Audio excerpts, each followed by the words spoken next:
Hello, everyone. Welcome back to Scarlet Tavern.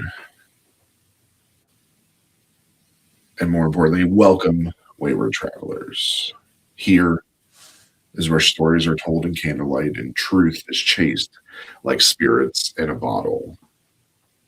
And we are here with our continuation of D-Day and the aftermath and the foremath and is that a word? Foremath?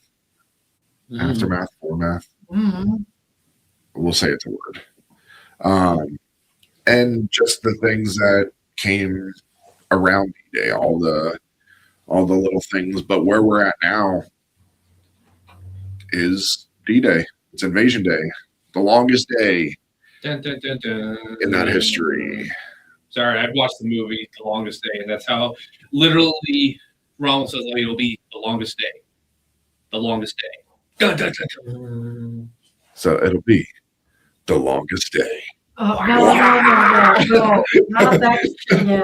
Oh, we haven't. No, I need to add that to the soundboard. No, we don't. Yes, we do.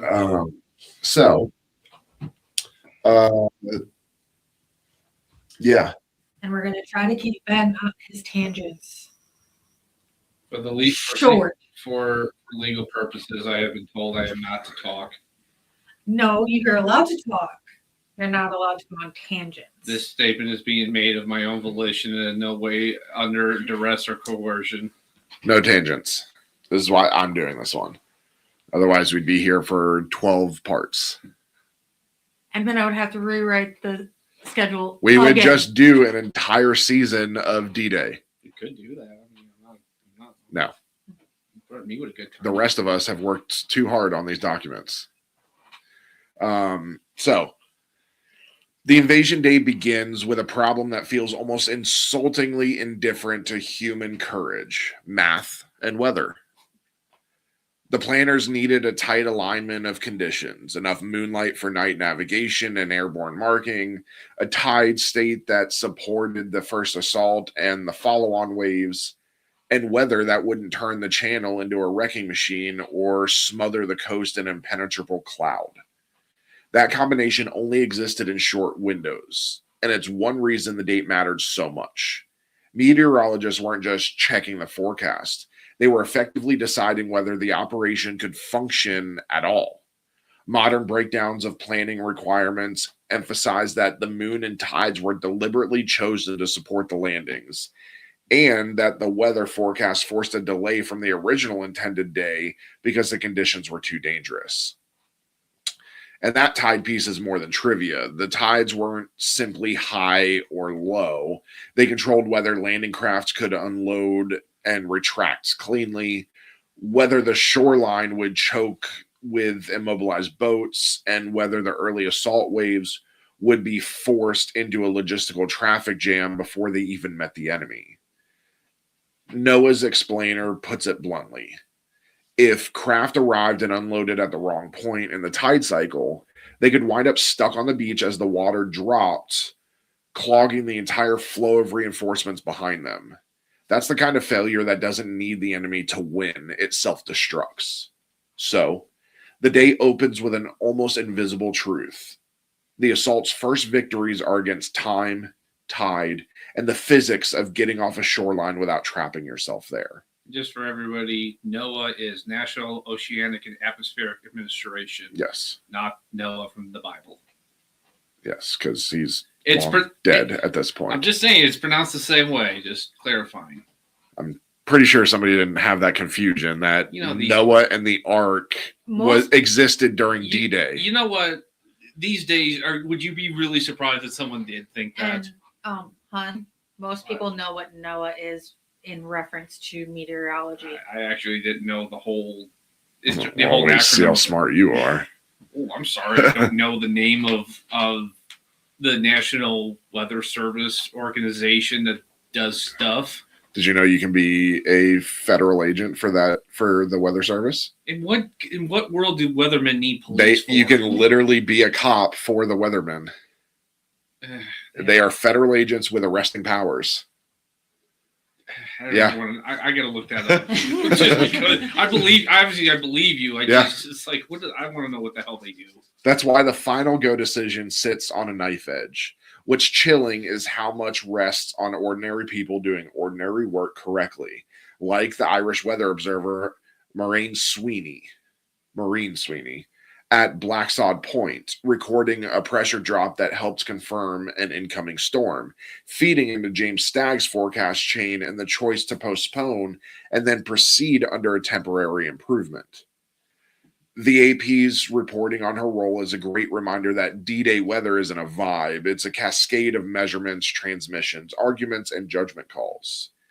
Even NASA's reconstruction of the forecasting story shows how different forecasting approaches, American versus British teams, competed in those final days and how the decision was made amid uncertainty, not after certainty arrived. Do you want to tell the people what NASA stands for? Do you not know what NASA stands I had a for? blank. I'm sorry. I forget. We'll wait. Wow. Fuck you, Google. National Aeronautic and Space Administration. I hate you both. Wow. It took you that long. Listen, I got to go to space camp as a kid. Look at me. I'm Mr. I lived on the Treasure Coast up from the Space Coast, and I get to go to space camp. Yeah. Once the launch is set, the day becomes a choreography problem at an almost absurd scale. It isn't bombing then landing. It's timed layers that must fit together. Air missions working within weather limits, naval fire support constrained by visibility and coordination, and an assault timetable locked to tide and light. Some modern summaries lay out the sequencing in plain language. Air attacks leading into naval bombardment, leading into the first waves, because timing is not decoration here. It's the skeleton holding everything upright. If one layer slips, the next layer doesn't politely wait, it arrives anyway. This is very true for the airborne landing because they can't go too early, you tip the whole invasion off, and they're stuck trying to fight off the German army waiting for the landing. Go too late, and the whole point of sending them is Then the sky becomes its own battlefield problem because cloud cover doesn't just inconvenience pilots; it changes outcomes on the ground. Heavy bombers and medium bombers operating in poor visibility had to rely on radar and pathfinder systems when they couldn't bomb visually. The U.S. Air Force Museum's explainer on Mickey H2X gives you the fundamental reality. Radar made bombing possible through clouds, not necessarily precise against small, hardened targets, which we have been there. We have seen the Mickey. I've known exactly. I was like, hey, I know what they're talking about. We've seen the Mickey. We can touch the Mickey. Well, we can touch the display that holds the Mickey.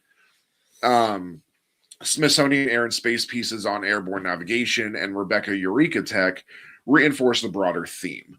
World War II technology could do remarkable things, but it still collided with weather, anti-aircraft fire, and the limits of 1944 accuracy. The result on D-Day was the bombardment often did not neutralize defenses the way people assume it did, meaning assault troops hit positions that were still capable of fighting. And unfortunately, the weather is why we had so many casualties. Especially at Omaha.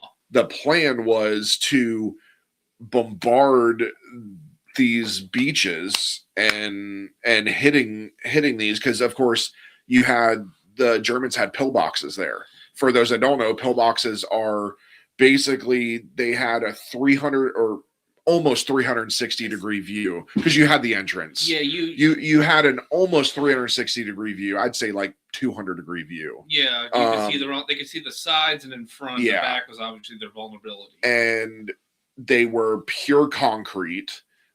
Some metal, depending on where it was. Yeah, the dorm was bomb-proof. And you had slots just enough to be able to see and the guns to go out. And they were slanted, so it was hard for things to get in. So they were slanted out. So instead of being slanted in, they were slanted out so that grenades had a harder time getting through. They would hit it, and then bullets ricocheted backwards towards the enemy. So those pillboxes, those bombs were designed to destroy those pillboxes, and they kept missing.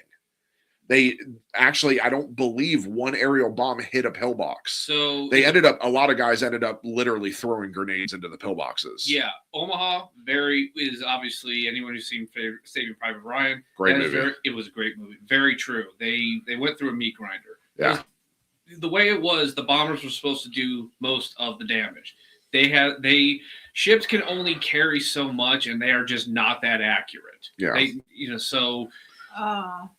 Actually, some of the pillboxes were destroyed. Just not enough. Yeah. I mean, they were still slaughtering people. Exactly. It was very inconsistent. In Omaha, they missed. For the most part, they missed. Utah, I'd say about half and half because the casualties in comparison just weren't there. Juneau, where the Canadians landed, was pretty bad. But Sword and Gold weren't that bad. They were able to. They only got modest resistance, and Sword and Gold is where the British and the Scottish landed. Speaking of Saving Private Ryan, that. So if you've ever seen the movie, Steven Spielberg, amazing. He did an amazing job. Probably one of the greatest directors of all time. Yes. That the first. So if you've ever seen it, the first 30 minutes of the movie has no dialogue. No, at all. It doesn't. It was supposed to. Really? The original script, Tom Hanks was supposed to talk to the men on the boat and say, look at the men on your right and left. Those two men will die today. So make sure you're not one of them. Because every 2 out of 3 soldiers were supposed to die. And so he was supposed to do all of that and tell them to smoke one last cigarette and this and that. And it was cut. So I was watching an interview because what's their names from Boston, the best friends actors. Rizzo and Isles? No. I don't know. The best friend actors. Oh, I know. Good Will Hunting. Yeah. Matt Damon. Yeah. So they're doing a press run right now because they have the new movie The Rip, which looks amazing. This is the first time they worked together since Good Will Hunting. But they were in that movie. Oh yeah, they were. Well, Matt Damon was. So he was in the latter half. He was in the end of the movie. Yeah. But so he was talking about the script, and when they got the script, the first 30 minutes had dialogue, and Steven Spielberg went, "Nah, we're gonna not do dialogue all the way up until they hit Omaha, and then dialogue's gonna start." Well, because again, that's generally how it happens. I mean, you're about to go hit a combat situation. You don't know whether you're gonna. Are we just gonna run into a couple of pillboxes with some bombed out Germans who just refuse to give up, or are we going into a meat grinder? Oh, meat grinder it is. And okay. It was a stylization choice. It was perfect. It worked very well. It made you feel it. And then he talks about how the filming happened, how they opened the lens all the way to allow more light in. And that's what gives you that, like, makes it feel like you're filled with adrenaline when you're looking at all these bullets. Steven Spielberg wanted you to feel like one of the soldiers. I know people walked out of the theater. The vets that were there, they walked out of the theater. They were having PTSD episodes because it was so realistic. Because a lot of them, again, 1950s to the 80s, World War II films were coming out. Most vets were kind of like, young, whatever. Yeah, I guess that one's kind of true. So they saw this one. They were like, oh my God, I'm back at the beach. What the hell's going on? They were having PTSD episodes. It was bad. If you have not seen it, first of all, what are you doing? Yeah. Second of all, go watch it. You can find it pretty much anywhere. It's a great movie. We need to watch it. I haven't seen it in forever. Same. Yeah. Shout out to Nathan Fillion's first movie. Yes, it was. He was in it. He is the other Ryan. Oh yeah. He is the one that they tell him his brothers died, and he freaks out. He's like 8 years old. And then Vin Diesel's in it. Yeah. When he had hair. We need to rewatch it because I forgot all these people. were in it. They got a lot of like little big time guys to do cameos.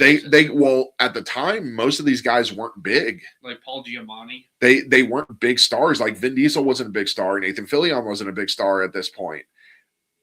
And we see him now and we go, oh my God, they got a lot of big stars, but they probably got paid a few $100s to do this role. Oh yeah, probably. So, but Naval Gunfire 2 gets mythologized. Full education, everybody. Do we want to talk about you not knowing NOAA and NASA? Anyway. As if it were a guaranteed sledgehammer. Naval fire support had to balance destructive power with timing, observation, and the terrifying possibility of hitting friendly forces as they closed the beach. The U.S. Naval Institute's analysis argues that naval gunfire did not achieve the systematic neutralization people imagine, especially in places where earlier aerial bombardment didn't land as intended. So ships ended up trying to resolve close-in problems under challenging conditions. Some of the whys live in doctrine and allocation choices, but what matters on the day is the effect. A lot of strong points were still alive when the first waves came in. And I'll say, again, I don't want to go off on too many tangents, but what was supposed to happen is the bombs were supposed to hit the pillboxes, and then the naval fire was supposed to go behind that, and because the naval fire wasn't heavy enough to destroy the pillboxes. Yeah.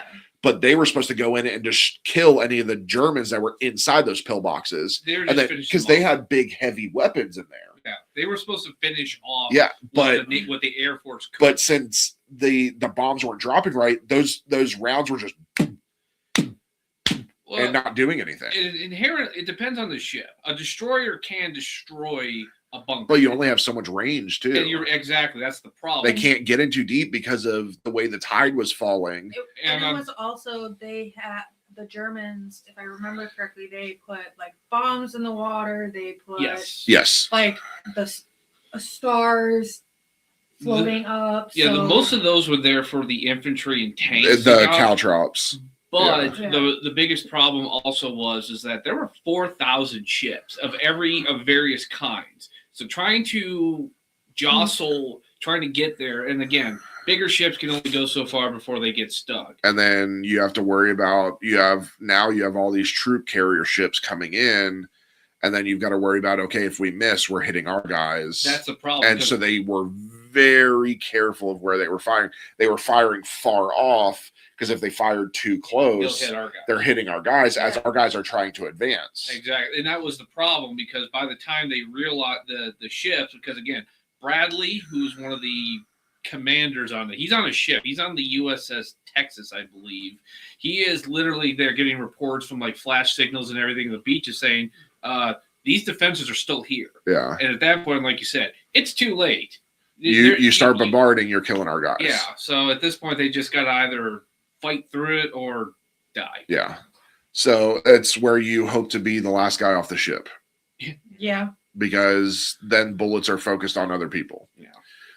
So another part of the day that's easy to miss is how much it depends on marking, making darkness legible. Airborne Pathfinder teams went in with tools designed to guide incoming aircraft to the right zones. Portable beacons like Eureka, which we still use a version of, paired with aircraft receivers like Rebecca, again, we still use versions of these, plus visual markers such as specialized lights and signals. So now, back then, again, this is the Army Air Corps still. Yeah. But when the Air Force branches off because of this, they create a specialty for this called the Tactical Air Control Party, or TACP. That's what I was wanting to get into, but the slots were full. They literally jump in, repel, like airdrop in, take a targeting system, paint the target, bombs come in, and they leave, and you never see them. They are TACP are some fucking badasses. I met a couple of them. It's sad because the Army got rid of their pathfinding program. Yeah, it's all Air Force now. Air Force is typically the only ones that have it. So what'll happen is Army Marines, they will go in like SEALs, Rangers, Force Recon, they'll all jump in with PJs and TAC P. Yeah. So you'll have one or two TAC P guys, one PJ. For those that don't know, that's Air Force Parajumper Pararescue. They are some crazy badasses too. That is airborne medics. Yeah. I know a couple of them too, but they so they'll jump in with them, and because again, the Army after the Air Force split, they didn't really need it because they're not the Air Force anymore. They don't have planes anymore. They rely on the Air Force. Navy, though, does have some Eureka systems because they still have Their own that planes. stuff. Yeah. So veterans organizations and museum write-ups describe these devices and how they were intended to serve as a navigational handrail at night.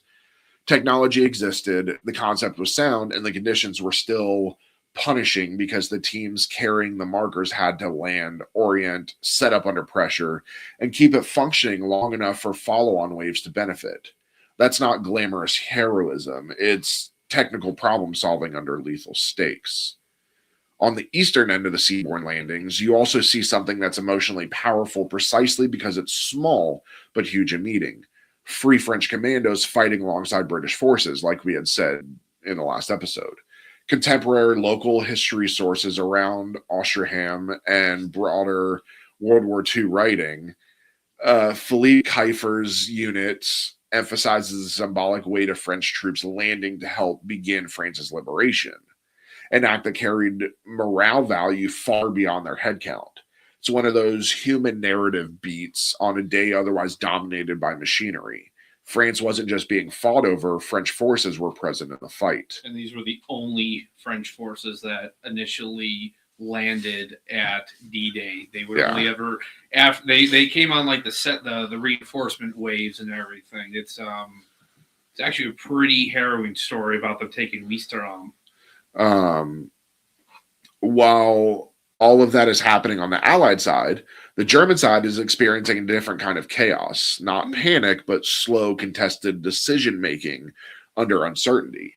The German response on June 6th is shaped by command structure and reserve control, especially the question of releasing armored formations and coordinating movement under air threat. Imperial War Museum's overview, the German response, describes June 6th as slow and confused, noting that von Rundstedt sought Hitler's permission to release formations from the armored reserve, and that the key formations did not arrive as practical lead elements until later. Mm-hmm. The National World War II Museum's discussion adds texture about how German armed forces were allocated and commanded in a compromise structure that satisfied no one, precisely the sort of arrangement that produces hesitation and friction on a crisis day, which is exactly how the Allies designed it. So, Rommel and von Rundstedt were in charge of defending France. Rommel wanted the panzers right at the beach. They had like 10 panzer divisions in northern France. He wanted them at the beach. Von Rundstedt was like, no, they have to defend Paris, Reims, and all the major cities. Von Rundstedt was senior. The decision was his. D-Day happens. Hitler, the night before, had a really bad bout of insomnia. Pam could probably relate to that. So he decided... You're just like Hitler. Fuck off! You asshole! I did not say that. I did not even mean that. Might as well have. Yeah, Jesus. So he took an Ambien, or whatever the German equivalent of an Ambien was. So That's Ambien. Ambien, whatever. I took an Ambien. So he fell asleep in the morning as the invasion happens, and Hitler was known to mood swings. Nobody woke him until afternoon. I know, right? Mood swings. One day he loved the Jews, the next day he gassed them. Von Rundstedt wouldn't go against Hitler. Sure he was a male. This was just a Hitler PMS day when he created the concentration camps. Hitler did create the concentration camps. Yeah, well, as we will find out, we'll see in our next spoilers. Episode. Yeah. Von Rundstedt wouldn't go against Hitler, which is funny because von Rundstedt hated Hitler. The only Panzer division that actually attacked at Normandy during the day, that thing was the 21st Panzer Division. That was just because it was moving and it happened to be there. So the area commander ordered them to attack, There's actually a very famous quote. He said, "The fate of Germany depends on your actions today." Let's see how that worked out. It actually, believe it or not, in a tactical sense, they won because that division was the reason why. If you look at a map of all the beach links up, that was the reason the British were cut off. They drove right to the beach and cut off the British from the Canadians. So, but it ended up not being enough because by the time, like we said, by the time they released it, it was too late. We were already up the beach. Exactly. So by the time daylight fades, what makes the day feel so enormous isn't one single cinematic moment. It's the fact that it's a stack of interdependent actions that all have to work well enough at the same time. Weather and tides aligning just sufficient to launch. Timing sequences holding together. Navigation and marking creating order out of night. Bombardment doing something even when it can't do everything. Assault forces adapting to whatever they find, and defenders reacting inside a system that isn't built for quick clarity. That's the real shape of the longest day, a war built out of timing, systems, friction, and human improvisation, where the margin between it worked and it collapses is terrifyingly thin. And when the sun goes down on my side of town, the story doesn't end, it changes shape.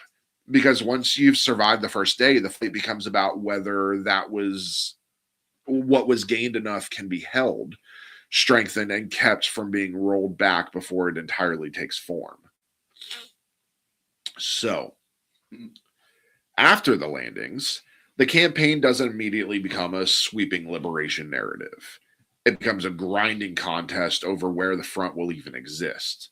The Germans try to keep the fighting confined close to the coast because if they can prevent the Allies from capturing key road networks and cities, they can slow the buildup, disrupt coordination, and potentially create conditions for a decisive counterstroke. For the Allies, the immediate objective isn't dramatic conquest. It's consolidation, linking lodgements, securing key terrain that allows lateral movements, and building a continuous front that can absorb shock without snapping.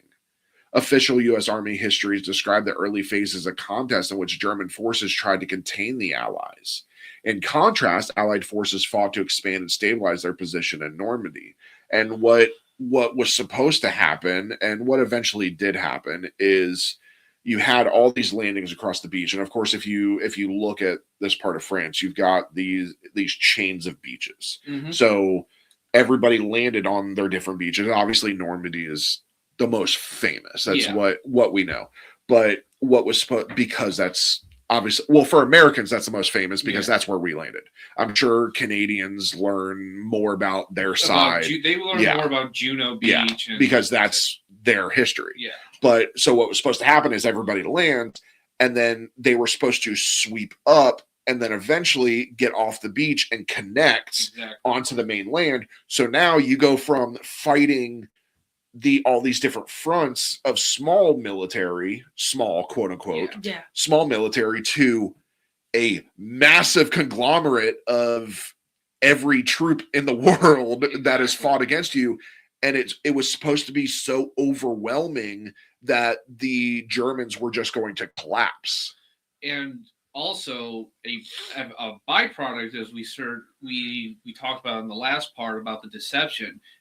A big part of why it succeeded was because all the best German troops were in Calais. Yeah. What we had here was because we fucking confused them. Exactly. They sent their best troops. What we had here, Omaha again is the exception because again it was just a patchwork. But a lot of these units here were actually the German equivalent of penal battalions. Yeah. These were made up of Soviet prisoners of war who had decided to, I'm tired of camp food. I want decent food. So they fought for the Germans and ended up starving anyway. Or some of the Germans that got in trouble and were, instead of being in the brig, they are being forced to sit here on a beach with no food, no water. Where nothing's supposed to happen. So you're not going to get medals for this. So literally there was only a few battalion-sized good German units, like Fallschirmjägers, which are German paratroopers. Yeah. That's what the 101st went up against. But that was really it. There were very little tanks. Which is why we were able to take as much as we were when we ended up getting to ground off the beach. Exactly, because if we had hit because we sent our best to the beach. Yeah, if we had gone up against the better German quality troops, probably wouldn't have worked. But no. when you send the 101st from the army into a place that's not, I mean, it's quote unquote heavily fortified, but not as much as it should have been, they're gonna fucking, this is what they're made to do. Bolshevik were by far the best troops the Germans ever had. But they had no training compared to ours. Well, and also they hadn't done any airborne ops for that part. And again, what's a battalion going to do against a division? I mean, realistically, it's not going to do anything. So one of the reasons this period feels so punishing is that it's a war of limited visibility and maneuver, which changes what success looks like. In open country, success might be measured by miles. In Normandy, success is often measured by a single village or a single ridge line because those points control roads, observation, and artillery placement. The fight becomes intensely local. Seize ground that gives you sight lines, take junctions that let you move sideways, deny the enemy the ability to shift reserves cleanly. The U.S. Army's campaign narrative emphasizes that the enemy's defenses in the terrain slowed progress, turning advances into hard-fought steps rather than sweeping moves. Then there's the urban side of Normandy, often overshadowed by beach imagery. Of course, that's what we're used to seeing is the Omaha beach. But Omaha wasn't just a beach. It's central to why civilians remember the campaign as a catastrophe. Towns became battlegrounds because they sit on roads and bridges, and because solid stone buildings can be defensive positions as much as homes. Fighting in and around French towns means destruction, sometimes from deliberate German defense, sometimes from Allied bombardments intended to break positions, and always from the simple reality of modern war colliding with civilian geography. Britannica's casualty breakdown doesn't just give battlefield numbers. It also emphasizes the enormous civilian toll in Normandy during the campaign, which is a reminder that liberation can arrive with devastating immediate costs for the people being liberated. And that's kind of where we get the sacrifice the few for the many. Mm-hmm. Yes, some of the French may die, but we're liberating France as a whole. And that's where you get into that moral dilemma. Is it worth it? Is obviously in this aspect it was, because everybody would be speaking German right now. Yeah. So Kayde. There's so many different pronunciations. I've heard can. I've always heard like Kayde. Yeah. Becomes the campaign's psychological anchor for this kind of warfare. Not because it's the only hard fight, but because it illustrates the slow motion brutality of trying to achieve a key objective against entrenched resistance. Kayde is strategically significant as a road hub and as terrain that influences movement across the region. But in practice, the battle around Kayde becomes an attritional struggle in which the enemy commits armor and strong formations to hold ground. At the same time, the Allies apply pressure through repeated operations. Even broad educational summaries note Kayde as a focal point of the fighting. And the reason it matters for this is that it demonstrates the campaign's central theme. A win can take far longer than the map makes it look like it should. Yeah, Montgomery, who was in charge of the British and the Canadian forces there, he arrogantly thought he could take it in one day. He literally thought that the Germans, like you said, they would just run. Yeah. He'd take it in the day because it was significant for the roads. Also, major airport there. It's also the biggest city in Normandy. Yeah. Or at least it was at the time. So I pulled up the Britannica article. 12,200 civilians, French civilians, were killed and or missing. Yeah.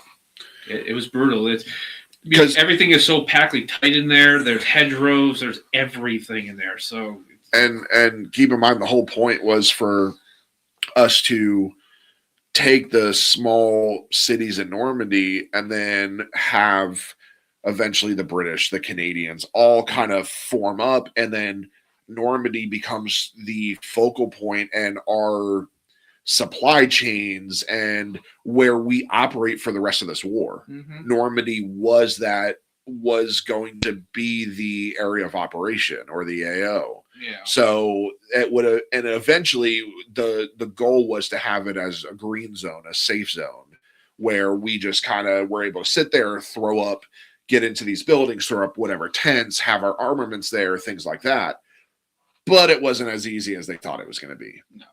That's also the reason why the Germans wrote Normandy off as a potential thing. Everything is so congested, narrow roads, hedgerows. It's too hard to operate. Like bringing a tank through those roads is almost impossible without hitting a building. I mean, those roads were built like just around the Viking era. Yeah, So, and keep in mind, like even at this time, and I mean even now, if we look at France and Italy, a lot of people ride scooters or motorcycles because the roads are so narrow. So coming in with Jeeps, because the Willys was what we used, one of the best Jeeps ever built. We used the Willy. We had tanks. I mean, when you see a fucking Abrams trying to roll through a small thing, it's going to tear buildings down because it's so wide. So while the ground fight chums, another war is happening in parallel, a war of sustainment, not at the dramatic level of can we land supplies, but at the daily level of can we keep units fed, fueled, and armed while fighting in terrain that punishes movement. And it's churns, not chums. Oh, it looked like chums. With chum in the waters, they're trying to attract sharks. Yes. Roads chum into mud. I mean, it kind of makes sense. Into mud under heavy traffic while maintenance becomes relentless. Medical evacuation is complicated by distance, congestion, and the chaos of the front. Logistics isn't just a background success. It's a constant vulnerability because every delay in the supply chain makes the front more brittle. The D-Day story timeline repeatedly notes the struggle to build up and maintain the beachhead across June and July, showing how the after story is a continuous effort to keep the invasion from starving itself. This is also the phrase where air power this is also the phase where air power's role shifts from supporting the landing to shaping the battlefield in a way that's both powerful and imperfect. Allied air superiority doesn't magically erase the enemy, but it does punish significant daylight movement and complicate German reinforcement and resupply. That forces the German side into compromises, movement at night, dispersed routes, slower concentrations, and increased friction in command and control. At the same time, Allied ground forces still must clear each hedge and village. Air power can be disrupted, but it can't occupy. The tension, massive air advantage paired with stubborn ground resistance is part of why Normandy feels both inevitable and agonizing slow in hindsight. Then, as July drags on, the campaign becomes a contest between two different kinds of endurance. On the Allied side, the question is whether they can keep applying pressure long enough to crack German defenses, whether through exhaustion, loss of key positions, or operational overextension. On the German side, the question is whether they can keep coherent defensive lines while under continuous attack and constrained movement, and whether they can deliver a counterattack strong enough to restore containment. Some official and educational sources frame Normandy as an attritional struggle that demanded relentless persistence, and that's the most honest way to describe it. This wasn't a clean race forward. It was a sustained pushing match until something broke. When the German defense finally begins to fracture, it doesn't collapse like a building. It peels back in pieces, like an onion. The campaign transitions into pursuit and encirclement dynamics, where the central drama becomes not just advance, but can you close the gap before the enemy escapes? This is where operational coordination becomes decisive, converging advances, controlling key routes, cutting retreat corridors, and turning localized breakthroughs into a strategic trap. Accounts of the late Normandy phase highlight how Allied forces moved to encircle German formations, culminating in a pocket known as the Fillet Pocket. And that is French, so it's F-A-L-A-I-S-E. but it's fillet. I didn't want people to think it was like fillet of fish. No, fillet. you're right. Yeah, It is French. That represents not just defeat, but disintegration. Units attempting to withdraw under pressure, abandoning equipment, and trying to avoid annihilation. It's the end of containment and the beginning of Germany losing its grip on France in a way it can't reverse. And some people that have never been to war, have never had the training, will say, okay, well, you're gaining ground. Why not just let them run away? Well, what does that do? That allows them to retreat and fight again, re-strengthen their forces, where we can either kill them or capture them. And guess what? That's less people that they have. So with this, the Felly Gap, there was a bit of a controversy at the time. Very quickly, Patton we didn't encircle it fast enough. Patton actually disobeyed orders. He went beyond, which is a theme with him. He went beyond where he was supposed to go, and it took Bradley personally going down there and telling him, George, you will stop now, or you will be you'll be fired. Eisenhower has told me to do this. Well, I need to take this town because it's the last road out of this area. If we take it, the German are trapped. And he said, no, Montgomery's going to take it. And Patton's like, Monty's going to move too slow, and they're going to get out. I already have people right here. Yeah, but Bradley wouldn't hear it. Ike wouldn't hear it. Monty wanted it. He got it. And of course, Montgomery took too slow. Now, yes, the Germans did lose a good chunk of their equipment, but a lot of people escaped. And most of those men would end up fighting at the Battle of the Bulge. And killing a lot of people. And in fact, when Patton got into the area and he started capturing Germans, he basically said, oh, by the way, Ike, because he never let Ike forget. These are the people that I could have stopped. I'm encountering elements of the former German whatever army. Yeah. And he's like, I wonder why. And yeah. Ike was just like, and it's like, but I was like, he was right. Take it. He's already there. Yeah, it's like it seemed like half the time Eisenhower was just fulfilling people's egos. I'm amazed he was able to win this war. Yeah. And that's why this forgotten portion of the story matters so much. It's the phase where success is converted from we got ashore into we can keep going. The landings create a foothold. Normandy after D-Day creates a front, then turns that front into a rupture. Without that drawn-out, brutal, deeply unglamorous campaign, June 6th is just a day. With it, June 6th becomes a turning point. And once you trace that arc, containment, attrition, fracture, pursuit, you're left with the same unavoidable question that sits beneath every victory narrative. What was the price paid by soldiers and civilians to make that turning point real? You can almost say it was a longest day. Wow. So, fucking hate you guys. You know that, right? The cost also shows up in the process of counting, because counting itself is itself a battlefield. For some people more than others. Some people can't do math. Looking at the two of you. Casualty reporting in a fast-moving, chaotic operation is never clean. Units lose rosters, men are separated from their formations, bodies aren't recoverable right away or at all, and confirmed status can lag days or weeks behind reality.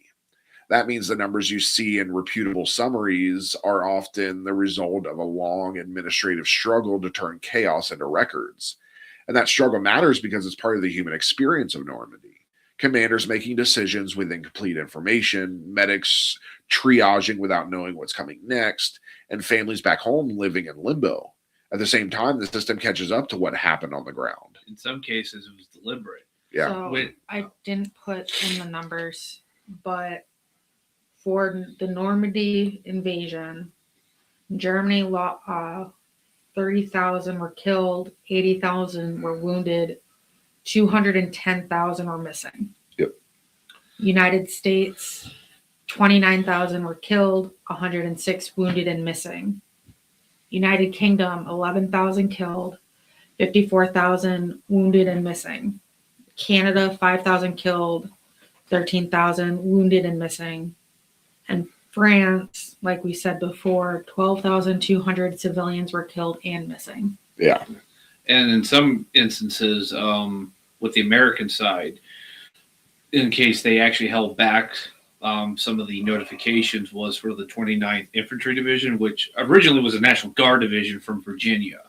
So they were one of the first people to hit the beaches at Normandy, at Omaha, and they got chewed all the hell and gone. Yeah. So that whole Northern Virginia, Maryland area is actually noted as one of the highest concentration of death notifications, but the War Department actually specifically staggered out the notifications because they did not want that area. That's bad press. I mean, because literally imagine, because again, it's a National Guard unit, so most of these guys are all from the same area, same towns and whatever. Can you imagine a whole town, then you have an uprising. Or at least it's bad press. Yeah. And then people start asking, like, why did you send a whole division into the meat grinder? Yeah, because that's how a war is.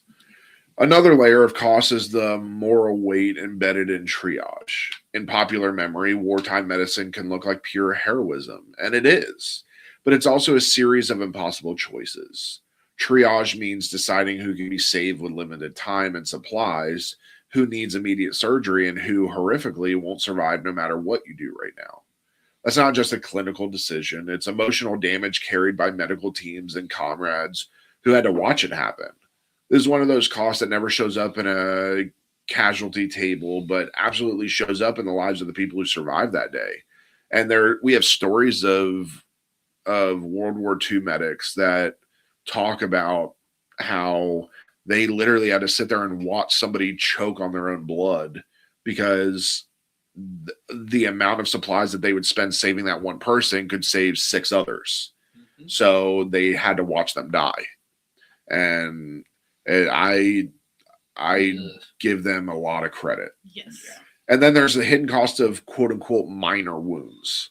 A lot of injuries that aren't immediately fatal still rewrite a person's whole future. Shattered joints, nerve damage, hearing loss from concussions, infections from contaminated water or debris, and chronic pain that becomes a lifelong companion.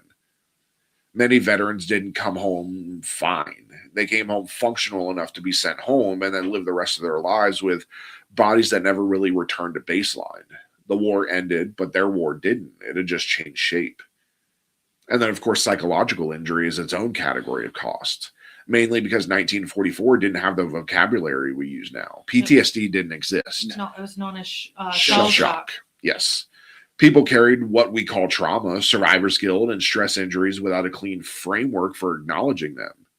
Some buried it. Some drank it quietly. Some couldn't keep it quiet. Normandy produced not only grief for the dead, but a massive population of survivors who had seen too much in too short of a time, and then were expected to keep going, keep fighting, and keep functioning. Even the people who, quote unquote, did everything right could end up haunted simply because they were there.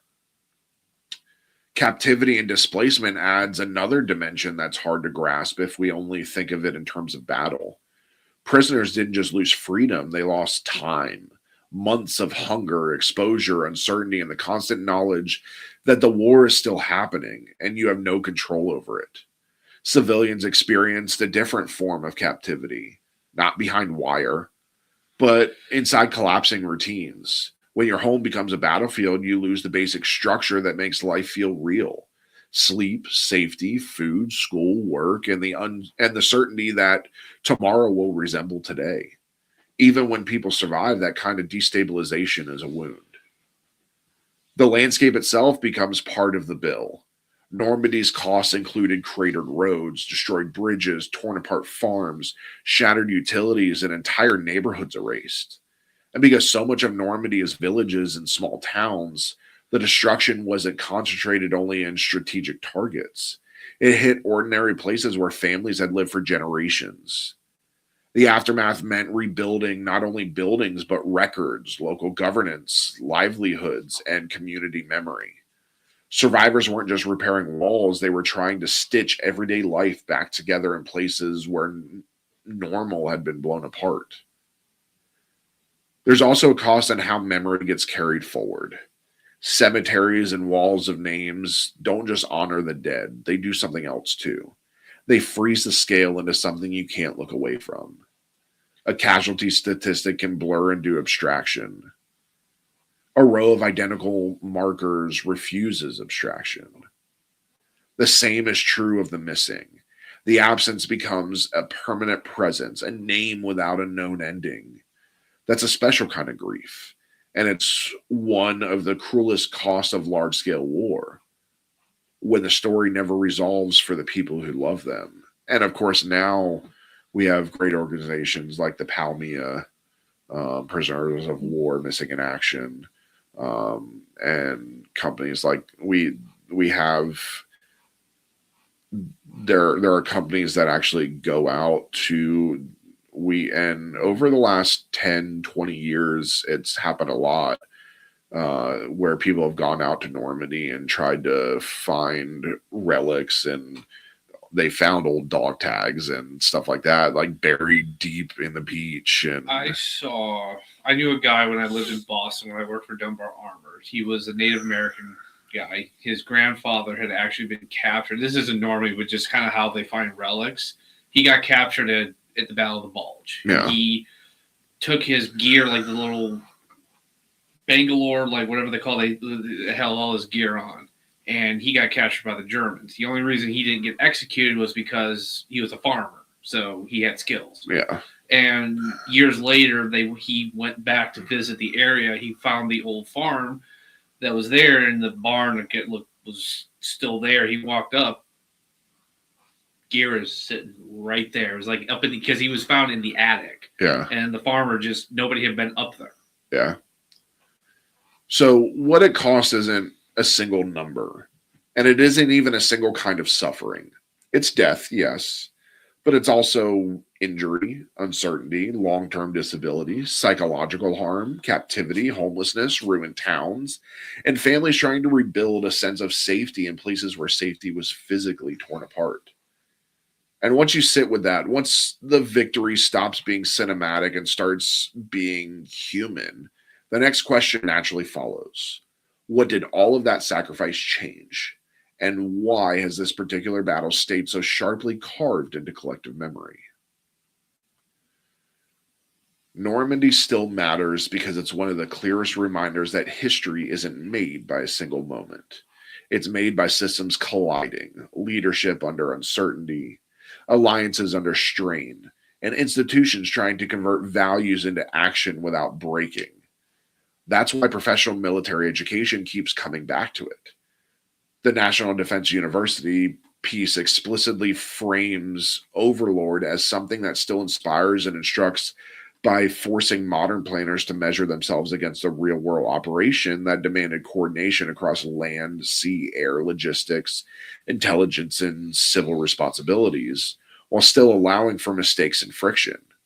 It's not remembered because it was flawless. It's remembered because it worked in conditions that punished the smallest failure. It also matters because it's an antidote to a very modern problem. We confuse information with certainty. Normandy is a case study in decision-making when you can't know everything.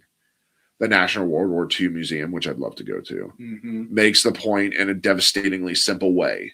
One of the best ways to grasp D-Day's importance is to imagine what failure would have meant, including the reality that another landing might not have been possible for at least a year.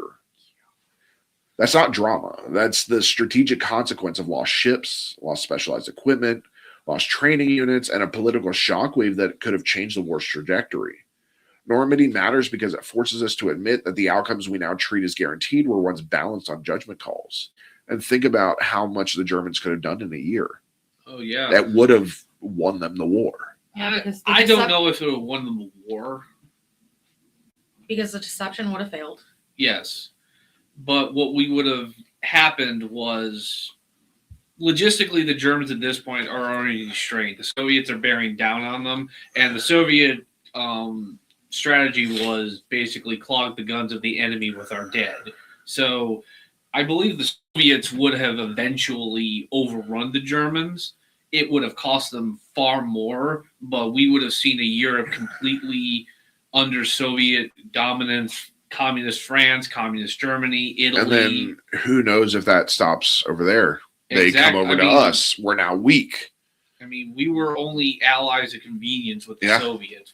Obviously, because literally the Cold War happened. Right after this, we go right into the Cold War because Russia's trying to flex their muscles, which if you want to see what life is like in a communist country, kind of alternate reality Cold War, you can watch our new D&D show, the 13th Sigil, which is a few years after the end of World War II, coming into the Cold War. And listen, I'm not saying the commies are the bad guys, but they're somebody's bad guys. You guys are going to see some commies. Damn commies. But realistically, it's a perfect segue. This would have been there. Politically, this could have upset everything. I mean, Churchill was not a popular prime minister before the war. Well, actually, he wasn't the prime minister at the start of the war, but he wasn't a very popular politician to begin with. And he held a coalition by threadbare. Yeah. Roosevelt's election was coming up too, and he was going to go. He definitely would have lost that one. I mean, this could have really upset a huge balance. I mean, I'm not saying we'll never know completely, but World War II would have ended a whole hell of a lot different. Yeah. So Normandy still matters because it helps set the template for how large democratic coalitions fight, messily, argumentatively, but with a scale capacity that authoritarian systems struggle to match over time. It's not a vague teamwork lesson, it's a structural one. Overlord required coalition partners to align priorities, share burdens, and coordinate enormous resources toward one operational purpose. NDU's framing leans into this as a modern lesson. Joint forces today still wrestle with sequencing, synchronization, and the gap between plan and execution. Precisely the kind of challenges Overlord puts on full display for anyone willing to study honestly. Ben, what's the NDU? National Defense University. Good job. Especially since we just said it. Were you Googling it? No. It matters too. You have no proof of that. Really? Because Normandy is one of the sharpest examples of leadership accountability surviving contact with ego. Speaking of, Eisenhower's in case of failure message isn't famous because it's eloquent. It's famous because it's a leader publicly and privately preparing to take responsibility for a catastrophe. Multiple sources note the same telling detail. He misdated it July 5th instead of June 5th. A small human error that underlines how real the stress was. In a world where leaders are often outsourcing blame like it's a hobby, Normandy's legacy includes this uncomfortable standard. If you order a gamble, you win the outcome. Normandy also still matters because it is one of the most enduring public classrooms for civic memory, and not just in the patriotic sense. It's a place where commemoration forces people to reckon with questions that don't have tidy answers. What does liberation cost? What does obligation mean between allies? What do we owe the people who did not come home? The Imperial War Museum's framing ties Normandy directly to the liberation of France and the weakening of German capacity to exploit it. Yes, but the deeper point is that the campaign is remembered because it's legible.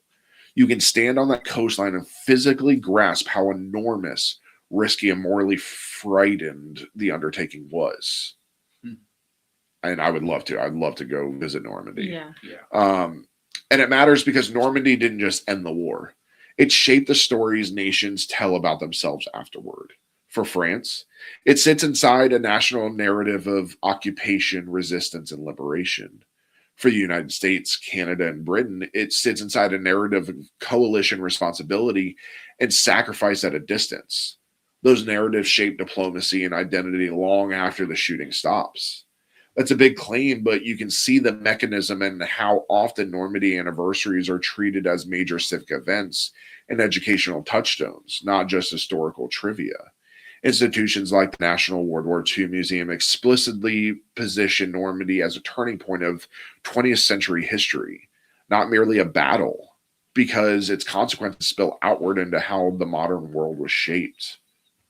And the Germans, it's very The German, they swept it all under the rug and As hid far as- everything. If you asked them, you would have thought. I will tell you right now, if we lived in Germany, we would not be allowed to talk about this. it's a weird thing. They try to It's a any talks about World War II. The They're older generation, yes, they were taught as children. We don't talk about it. it didn't happen. It didn't happen. Just shut up. I Yeah. wonder why. Yeah. Yeah. But the younger generation, like ours, believe it or not, they're actually very curious about it. They're kind of like, okay, yeah, World War II happened. We were the bad guys. Whatever. And when you look at Normandy through that lens, systems, leadership, alliance obligations, and the long shadow of consequences, the takeaway isn't remember this because it was famous.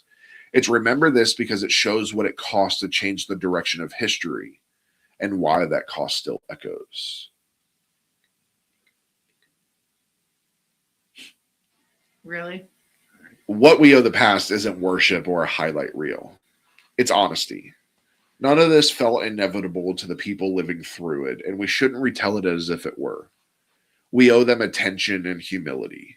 These were real people, not props, and it's easy to judge choices when you already know the ending. We owe the past context so history doesn't turn into a costume. And we owe it responsibility now, because remembering only matters if it sharpens how we live, what we value, and what we refuse to repeat. The simplest version. We owe them the dignity of being remembered as people, not symbols. Next time on Scarlet Tavern, we're stepping into one of the darkest how did this become possible stories in modern history. How the Holocaust wasn't just hatred, but a system built through language, bureaucracy, and logistics until murder could run on schedules and paperwork. We'll trace the path from early state programs like Actia and T4 to deportations and rail networks, into Auschwitz and other killing centers, Kelmio, Belzig, Sobibor, Treblinka, where industrialized death wasn't engineered to be fast, hidden, and repeatable. This episode is heavy, graphic, and deeply human, so take care of yourself and come prepared to sit with the truth.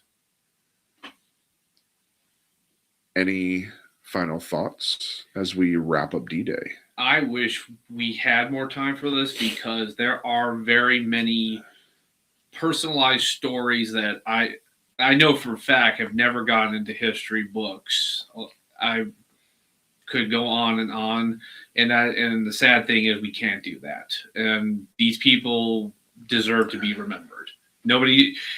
That's the problem with topics like these. Everybody always goes for the headlines, but as we said, this was not a Hollywood film. This was a messy ballet that was made up of people who most of them didn't even know how to dance. Well, and maybe next season, if people are interested, we'll go into the smaller stories, the smaller operations. Yes. Talk about the specific people that were involved, the people that didn't make it home. Yeah. I mean, we could literally have a whole episode just reading the names of the people that died. Exactly. And what we're going to get into in the next episode is it's brutal. It's graphic. That one we may want to actually bring the drinks back for that one. It's brutal. I mean, we're going into Auschwitz, and of course, like I said, the other killing centers. Auschwitz being obviously the most famous because it was the most highly populated. It was the largest. Yeah. But Sobibor, Treblinka, those were just as brutal. And Sobibor, which was the only, as we'll cover more, was the only successful uprising of all the concentration camps. That one will definitely be listener discretion advised because we will did put in listener and a viewer discretion advised. We will get into the nitty gritty of that. We may throw up some visuals for those that are watching us, throw up some of the visuals of what the concentration camps look like and things like that. Now that we're doing this new format, we can do that. So we can show various pictures of each concentration camp as we talk about them. Because we do have those pictures. It's definitely something that needs to be remembered. Yes. I 100%. want to go to the museum. and The one see in it. DC. I have not. Well, I've been there, but I was like 8. Yeah. I've not been there in a very long time. I would like to see it. I've never saw it. I've seen it. And The big part I remember is seeing the shoes. Yeah. That was the worst. I was there as a teenager, and it's heartbreaking. Yeah, I struggled not to cry the entire time we were running. because they also do events where like you get a card and you become one of the. Yes. My person died. When I was in high school, a classmate of mine, his family went there. They all got cards, and out of all, and you get to keep the card. Yeah, out of all of them, there was mom, dad, his sister, and if you go with a his family, younger they brother. try and pair you up like your actual family. They all got cards, so they didn't. I don't think they gave them an individual family, but out of all of them, they all got different people. Yeah. I think the parents got like a married couple, but all the kids got separate different people. Out of all of them, that's like 5 people. 1 survived. Yeah, and when you go there, like if you bring your kids, they will give your kids a kid and stuff like that, so that they can understand. Because it may be brutal, but I think it's very important to take your kids to that, because unfortunately, our history books aren't teaching a lot of this stuff anymore. Because and this is where this is the closest we will ever get to political. Yes. And our social commentary, but we are sanitizing way too much. Yes. I'm sorry if people are offended. Oh, my sensibilities and blah blah blah. I don't care. You know what? That kind of passive thought process. I'm sorry that you can all hate me. This is what started the Holocaust. Because everybody was like, "Oh, it'll never happen. They would never do that." Even the Jews who were being herded into the ghettos, almost right up into the trains that took them away like they were cattle, were like, they won't ever do that. Yes, they will. And I will say, like, they did. One thing, if you go to the Air Force Museum, which is right here by us in Ohio, which is awesome. I highly it is free. It's free. It is free. You can go there. They do ask for donations. Donate to them. They're great. It goes to keep the museum alive, get new things. Air Force Museum, if you want to sponsor us or something, we would love to do an episode there. We will do an episode there and something that's part of your display. I already have 3 ideas. And so what's cool is you can actually go and see one of the trains that was used for transporting to the concentration camps, and you can physically touch that train, and you can see it. You can see the hash marks of them counting the bodies, and so it's amazing. I definitely suggest going if you are in that area, taking a trip to Ohio. Go there. You can do the whole thing in probably 4 hours. Just be prepared. It's a lot of walking, but it's amazing. We typically go, and one day we do half, and then we go again a few weeks later and do the other half. Also, if you want to go into the planes, you can go into them. Be prepared. They are way more cramped than I thought. Yeah. So, but with that, thank you for joining us tonight in the Scarlet Tavern, where the candles burn low, the stories burn deep, and the truth is always one drink away. Good night, everybody. Good night. Good night.